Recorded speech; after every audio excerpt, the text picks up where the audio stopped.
할렐루야. 정시 기도 시간이 되었습니다. 오늘의 주제는 내 산업 현장의 선택이 축복이다. 우리는 경제 성공해야 후대 살리고 세계 살립니다. 전도 나가도 돈이 필요하고 선교하려면 더 막대한 돈이 필요하고 교회 세우고 후대 세우는 데는요, 말할 수 없는 경제 축복이 필수적으로 따라옵니다. 그리고 사람들은 물질이 있는 곳에 모이게 되어 있습니다. 그렇습니다.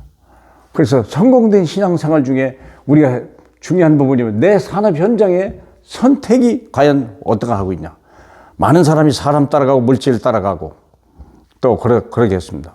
그러나 과연 우리는 어떻게 선택해야 되는가. 오늘 본문 창세기 26장 1절로 4절까지 보고요. 12절을 보겠습니다. 아브라함 때 첫 흉년이 들었더니 그 땅에 또 흉년이 들매 이삭이 그랄로 가서 블레셋 왕 아비멜렉에 이르렀더니 여호와께서 이삭에게 나타나 이르시되 애굽으로 내려가지 말라. 내가 네게 지시하는 땅에 거주하라. 이 땅에 거류하면 내가 너와 함께 있어 네게 복을 주고 내가 이 모든 땅을 너와 네 자손에게 주리라. 이는 내가 내 아버지 아브라함에게 맹세한 것을 이루어 네 자손을 하늘의 별과 같이 번성하게 하며 모든 땅을 내 자손에게 주리니 네 자손으로 말미암아 천하 만민이 복을 받으리라. 그랬더니 12절에 이삭이 그 땅에서 농사하여 그 해에 100배나 얻었고 여호와께서 복을 주셨더라. 자, 어떻게 경제 축복을 받을 거냐. 우리는 많은 노력을 해야 되고 연구해야 되고 물론 나쁜 건 아니에요. 해야 되고 말고요.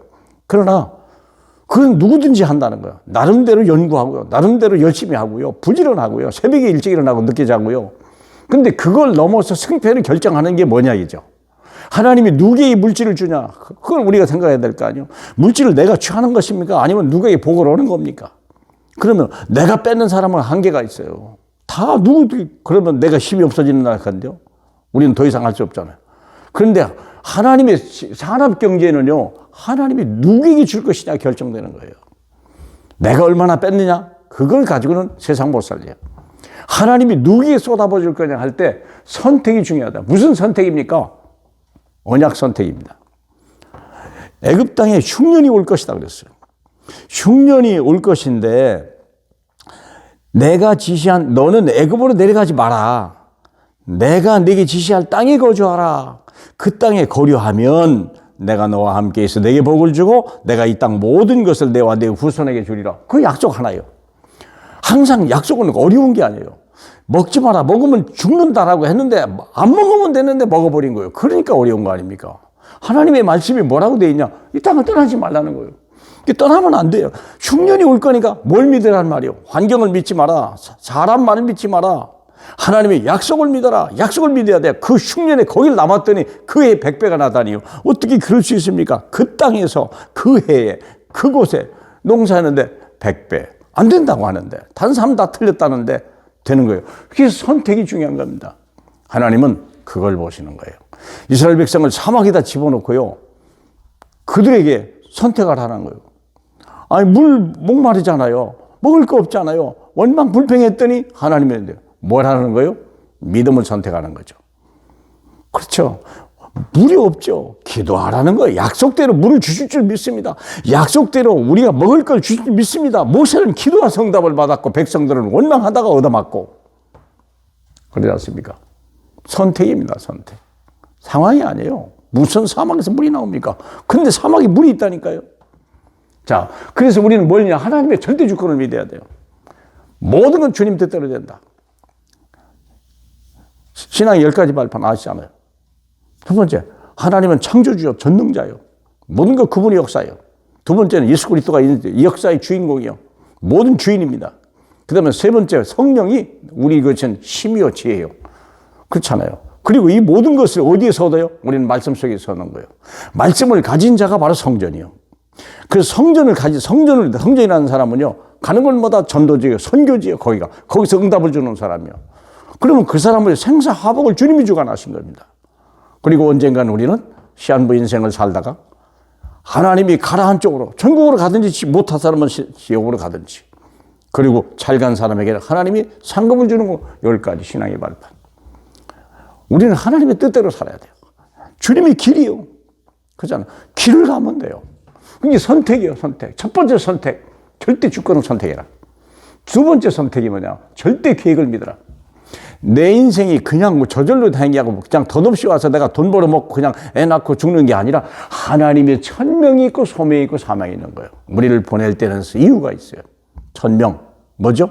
예수 믿고 구원받고 그리고 전도해라. 땅끝까지 증인되라. 천명입니다. 그래서 나를 불렀다는 거예요. 그 현장에서 나를 불렀어. 그리고 내 만남과 사건 속에서 그리스도를 말하는 사명을 받은 거예요. 수많은 사람, 잠자는 영혼 깨우고 죽은 자를 살리고 병든 자 고쳐내고요. 방어하는 사람, 길을 제시해 주는 사명이 있어요. 절대 계획이 있는 거예요. 그걸 모르고 살면 인생 실패하는 거죠. 교회 다녀도 소용없어요. 그리고 절대 언약이 있어요. 현장에 내가 너를 반드시 복주고 복주며 너를 번성케 하고 번성케 하리라는 절대 언약이 있다니까요. 히브리서 6장 14절인가 뭐 그러죠. 그러면 이 약속은 하나님이 자기 이름을 걸고 맹세했다는데 언약을 믿으세요. 사람을 믿지 마세요. 자기를 믿지 마세요. 환경을 믿지 마세요. 언약을 믿으세요. 그러면 절대 여정이 있어요. 그리고 말씀 언약을 가지고 가다 보면 말씀이 자꾸 생각나고 말씀 따라가다 보면 성취가 되는 거예요. 말씀은 이정표예요. 언약은 우리 인생의 중요한 우리가 목표예요. 목적입니다. 이게 우리가 답을 반드시 성취돼. 그러나 말씀을 따라가다 보면 반드시 성취되는 거예요. 그리고 마지막으로 절대 목표 이면계약. 이면계약은 뭡니까? 쉽죠.